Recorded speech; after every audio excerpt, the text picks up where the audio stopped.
NASA వ్యోమగామి Sunitha Williams అంతరిక్ష వ్యోమనౌకలో భూమిపైకి బయలుదేరింది. అయితే సునీత విలియమ్స్ ల్యాండింగ్ అంత సులభం కాదంటున్నారు శాస్త్రవేత్తలు. ఒక్క పొరపాటు జరిగితే అంతా నాశనమవుతుందని శాస్త్రవేత్తలు చెప్తున్నారు. నిజానికి ఒక అంతరిక్ష నౌక భూమి వాతావరణంలోకి ప్రవేశించినప్పుడు దాని వేగం తగ్గుతుంది. ఈ సమయంలో అంతరిక్ష నౌక దిశ మారితే క్షణాల్లో అది కాలిపోయే ప్రమాదం ఉందంటున్నారు. సునీత విలియమ్స్ ల్యాండింగ్ ఎలా ఉండబోతుందన్న దానిపై సర్వత్రా ఉత్కంఠ నెలకొంది. నిపుణుల అభిప్రాయం ప్రకారం ఒక అంతరిక్ష నౌక భూమి వాతావరణంలోకి ప్రవేశించినప్పుడు అది అత్యంత క్లిష్టమైన సమయంగా పరిగణిస్తారు. తిరిగి వచ్చే సమయంలో డ్రాగన్ క్యాప్సూల్ వేగం తగ్గడం ప్రారంభమవుతుంది. అటువంటి పరిస్థితుల్లో అంతరిక్ష నౌక దిశను మార్చుకుంటే అందులో ఉష్ణోగ్రత పెరిగిపోవచ్చు.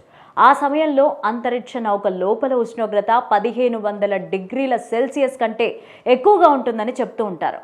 ఇలా జరిగితే అంతరిక్ష నౌక కాలి బూడిదవుతుంది అంటున్నారు నిపుణులు. అంతరిక్షంలో డ్రాగన్ కనీస వేగం గంటకు 28,000 కిలోమీటర్లు. అంటే భూమికి వచ్చేటప్పుడు డ్రాగన్ క్యాప్సూల్లో వేగం తగ్గడం ప్రారంభమవుతుంది. ఈ కారణంతోనే వ్యోమగాములు అంతరిక్షం నుంచి భూమికి వచ్చే సమయాన్ని అత్యంత క్లిష్టమైనదిగా భావిస్తారు. ఈ సమయంలో అంతరిక్ష నౌక దిశ మారితే ఎన్నో అనర్థాలు జరుగుతాయి.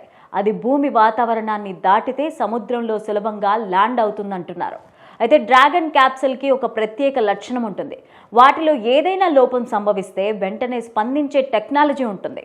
ఇది రాకెట్ నుండి సిబ్బంది వేరు చేసి లాంచ్ అబార్ట్ సిస్టంతో సహా ఉష్ణ రక్షిత వ్యవస్థను కూడా కలిగి ఉంటుందంటున్నారు. ల్యాండింగ్ సమయంలో ఈ టెక్నాలజీ ఉపయోగపడుతుందని చెప్తున్నారు శాస్త్రవేత్తలు. అంతేకాకుండా ఇందులో స్వయం ప్రతిపత్తి ఆపరేషన్ కూడా ఉంటుంది. ఇది కెమెరాలు, GPS రాడార్లతో అనుసంధానమై ఉంటుంది. మంటలను తట్టుకునేలాగా సీట్ వ్యవస్థను కూడా ఇందులో పొందుపరిచారు. దీంతో వ్యోమగాములకు ఎలాంటి ప్రమాదం జరగకుండా కాపాడుతుందని శాస్త్రవేత్తలు ధీమా వ్యక్తం చేస్తున్నారు.